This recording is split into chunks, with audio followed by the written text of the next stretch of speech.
The Path of Purification, Visuddhimagga, of Bhadantācariya Buddhaghosa, published by Buddhist Publication Society, Kandy, Sri Lanka.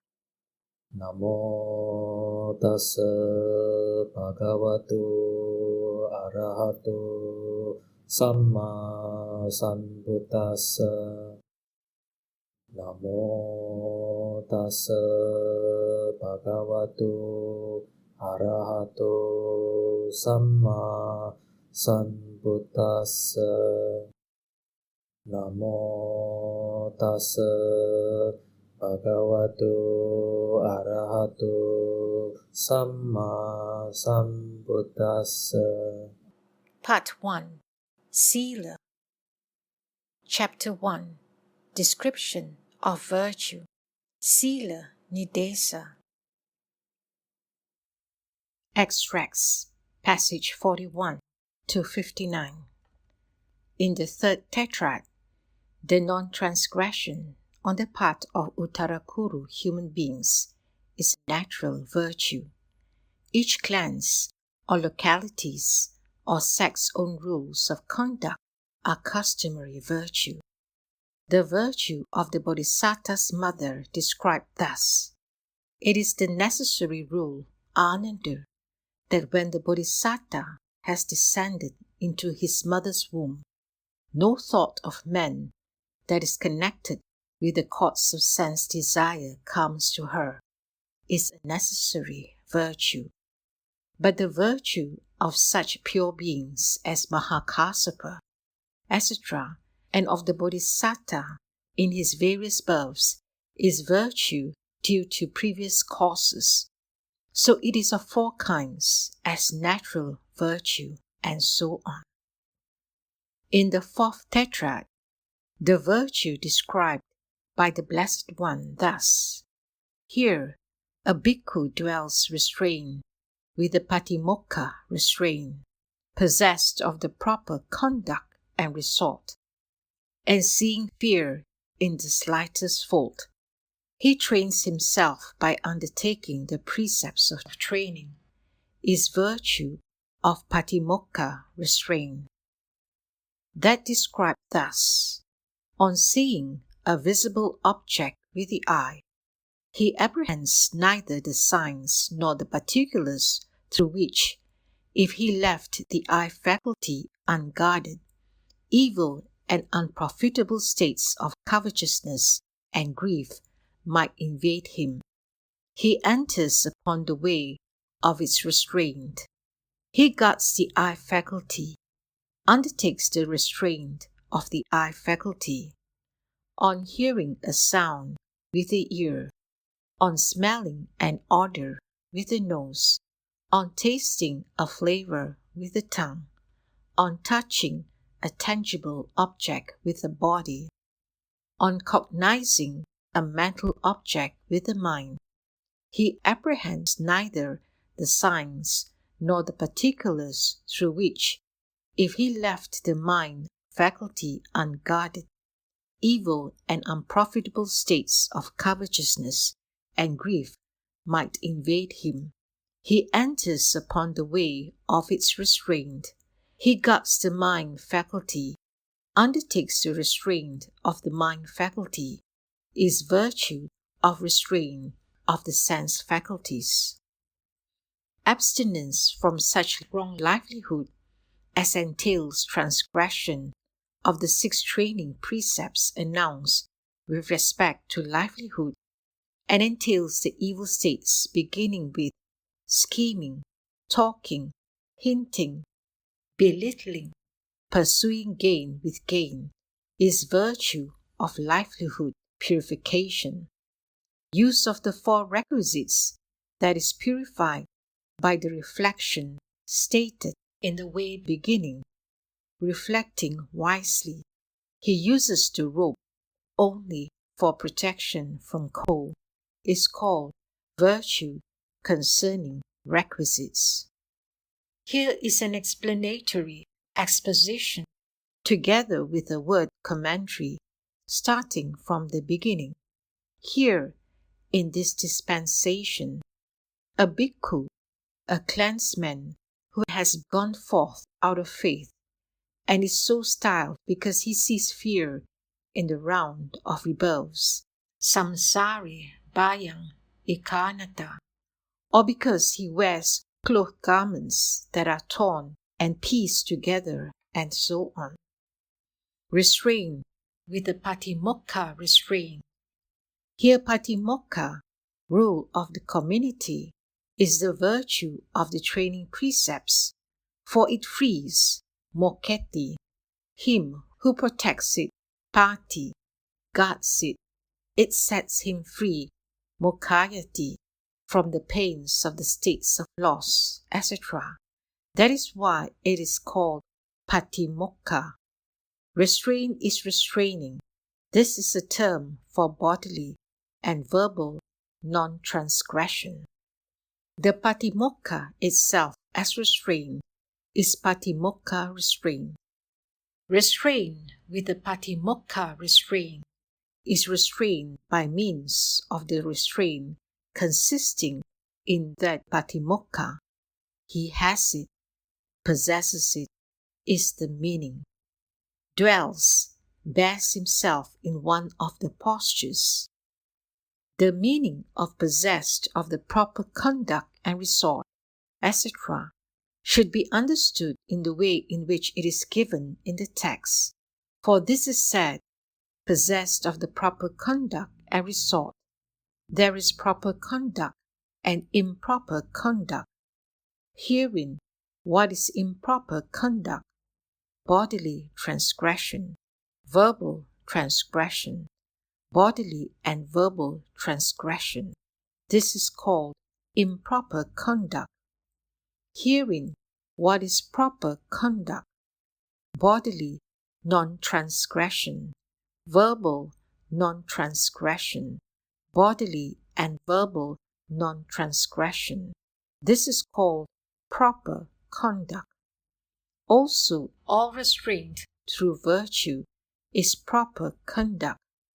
Here someone does not make a livelihood by gifts of bamboos, or by gifts of leaves, or by gifts of flowers, fruits, bathing powder, and toothsticks, or by flattery, or by being sopery, or by fondling, or by going on errands on foot, or by one or other of the sorts of wrong livelihood condemned by the Buddha. This is called proper conduct. Proper resort.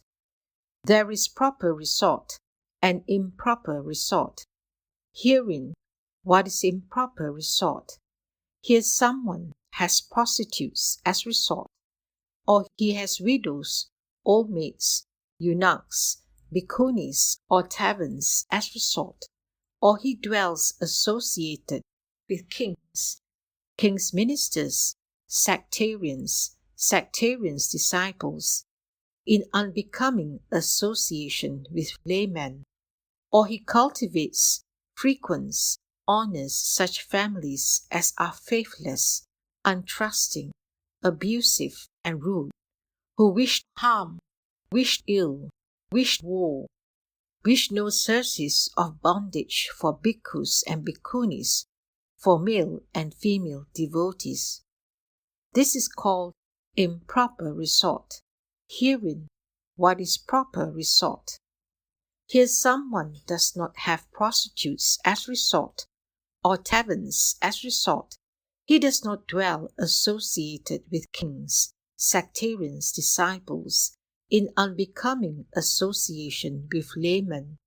He cultivates, frequents, honors such families as are faithful and trusting, who are a solace, where the yellow cloth glows, where the breeze of sages blows, who wish good, wish well, wish joy, wish surcease of bondage for bhikkhus and bhikkhunis, for male and female devotees. This is called proper resort.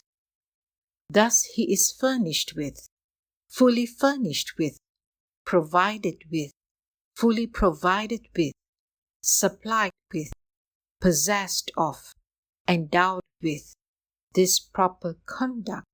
and this proper resort. Hence it is said, possessed of the proper conduct and resort. Furthermore, proper conduct and resort should also be understood here in the following way. For improper conduct is twofold, as bodily and verbal. Herein, what is bodily improper conduct? Here someone acts disrespectfully before the community, and he stands jostling elder bhikkhus, sits jostling them, stands in front of them, sits in front of them, sits on the high seat, sits with his head covered, talks standing up, talks waving his arms, walks with sandals, while elder bhikkhus walk without sandals, walks on the high walk, while they walk on the low walk, walks on the walk, while they walk on the ground, stands pushing elder bhikkhus, sits pushing them, prevents new bhikkhus from getting a seat, and in the bathhouse, without asking elder bhikkhus, he puts wood on the stove, bolts the door, and at the bathing place he enters the water, jostling elder bhikkhus, enters it in front of them, bathes jostling them, bathes in front of them, comes out jostling them, comes out in front of them. And entering inside a house, he goes jostling elder bhikkhus, goes in front of them. Pushing forward, he goes in front of them. And where families have inner private screen rooms, in which the women of the family, the girls of the family sit, there he enters abruptly, and he strokes a child's head. This is called bodily improper conduct. Herein, what is verbal improper conduct? Here someone acts disrespectfully before the community. Without asking elder bhikkhus, he talks on the Dhamma, answers questions, recites the Patimoka, talks standing up, talks waving his arms. Having entered inside a house, he speaks to a woman or a girl thus, "You, so-and-so of such and such a clan, what is there? Is there rice grill? Is there cooked rice? Is there any hard food to eat? What shall we drink? What hard food shall we eat? What soft food shall we eat? Or what will you give me?" He chatters like this. This is called verbal improper conduct. Proper conduct should be understood in the opposite sense to that. Furthermore, a bhikkhu is respectful, deferential, possessed of conscience and shame, wears his inner robe properly, wears his upper robe properly. His manner inspires confidence, whether in moving forwards or backwards, looking ahead or aside, bending or stretching. His eyes are downcast. He has a good deportment.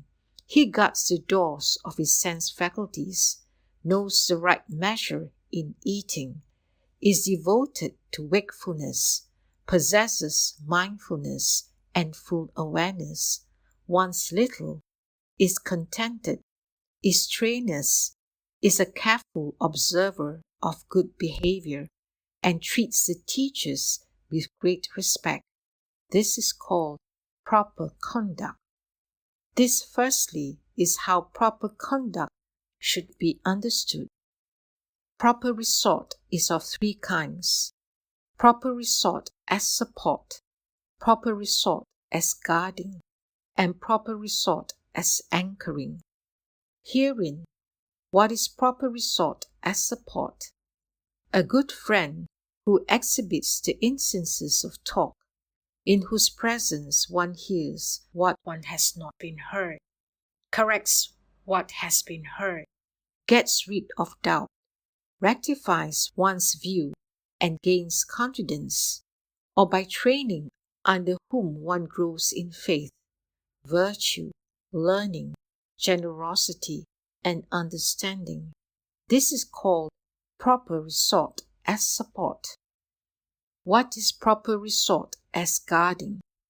Here a bhikkhu, having entered inside a house, having gone into a street, goes with downcast eyes, seeing the length of a plough yoke, restrained, not looking at an elephant, not looking at a horse, a carriage, a pedestrian, a woman, a man, not looking up, not looking down, not staring this way and that.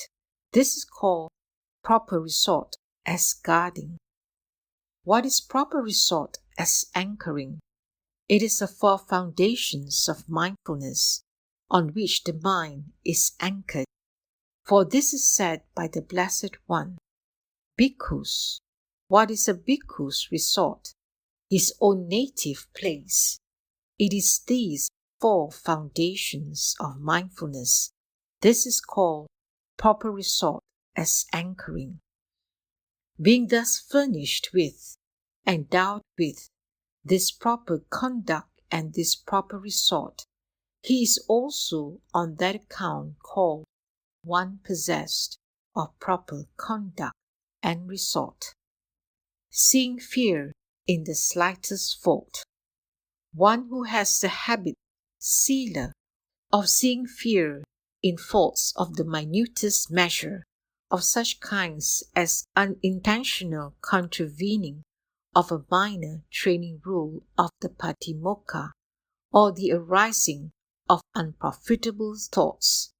He trains himself by undertaking samadhaya, the precepts of training, whatever there is among the precepts of training to be trained in all that he trains, by taking it up rightly, samma adaya.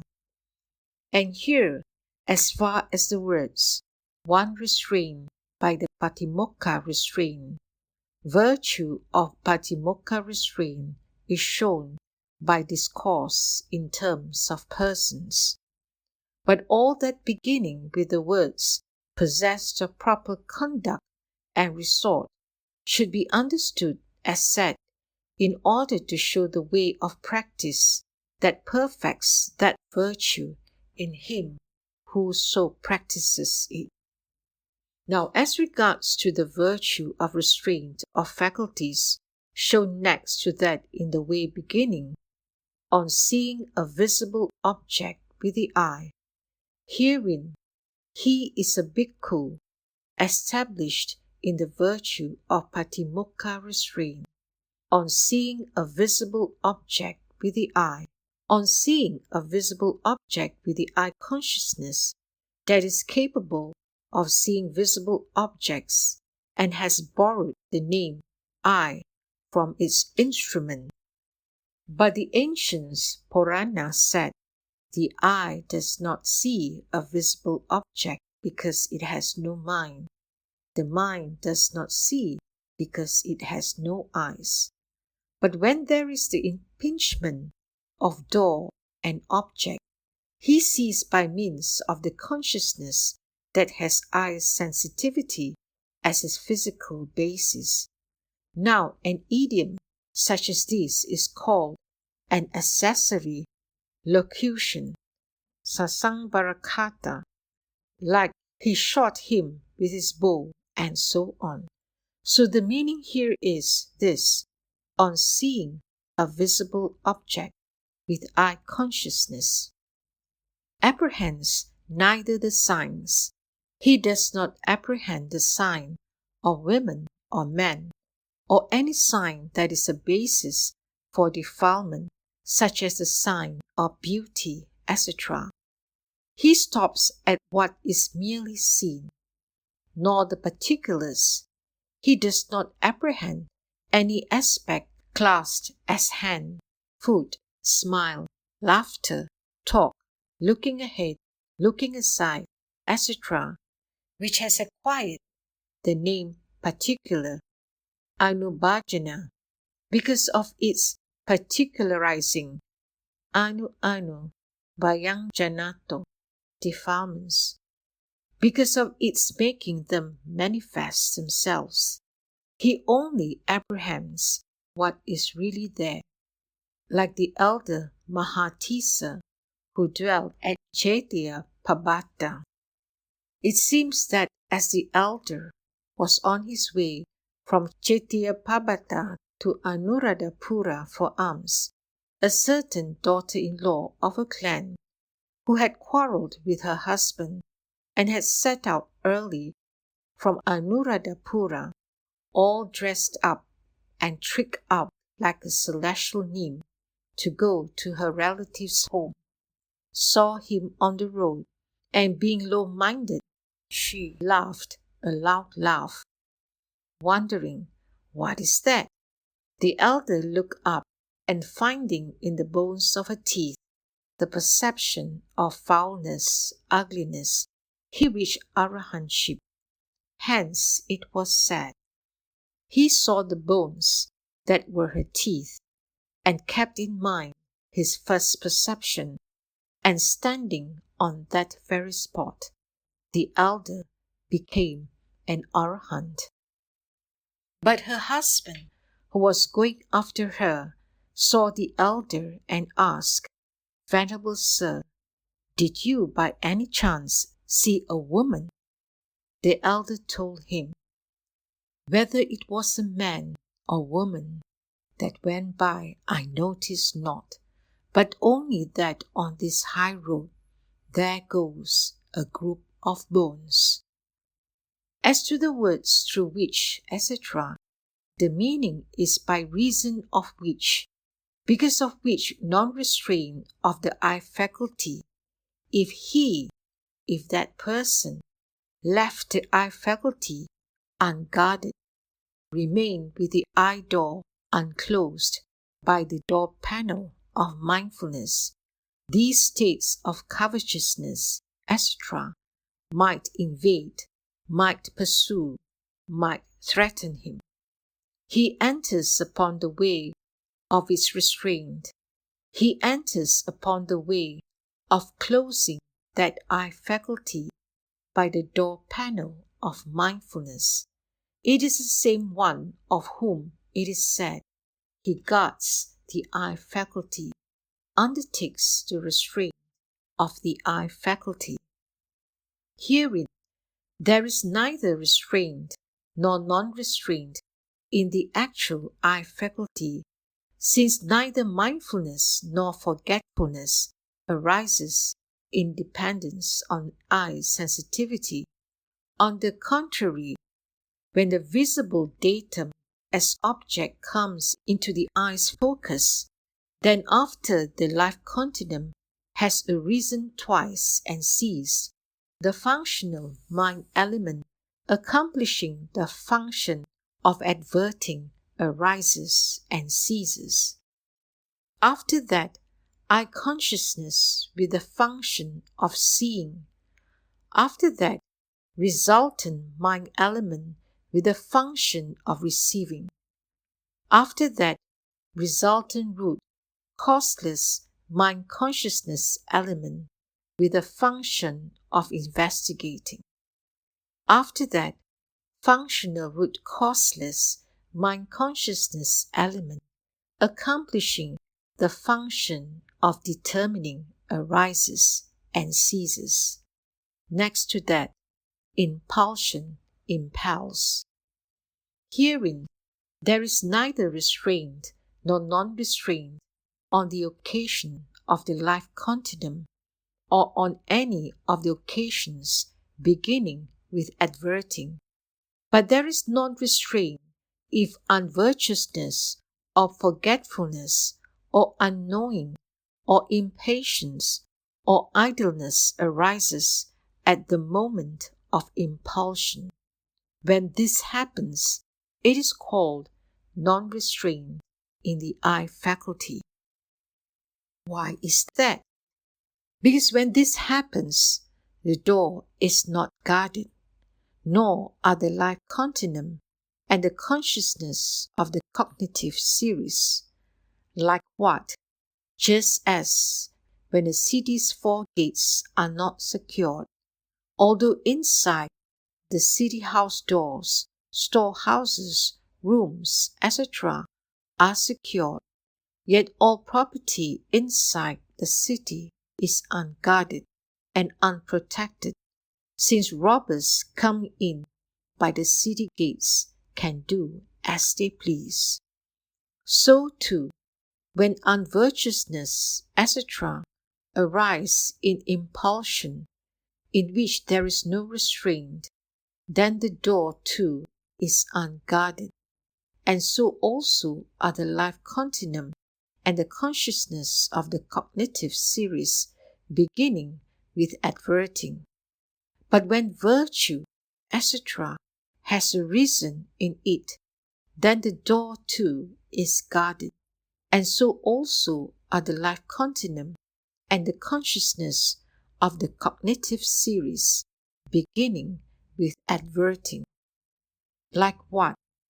Just as when the city gates are secured, although inside the city the houses, etc., are not secured, yet all property inside the city is well guarded, well protected, since when the city gates are shut, there is no ingress for robbers. So too, when virtue, etc., have arisen in impulsion, the door too is guarded, and so also are the life continuum and the consciousness of the cognitive series, beginning with adverting. Thus, although it actually arises at the moment of impulsion, it is nevertheless called restraint in the eye faculty. So also as regards to the phrases on hearing a sound with the ear and so on. So it is this virtue which in brief has the characteristic of avoiding apprehension of signs, entailing defilement with respect to visible objects, etc., that should be understood as virtue of restraint of faculties.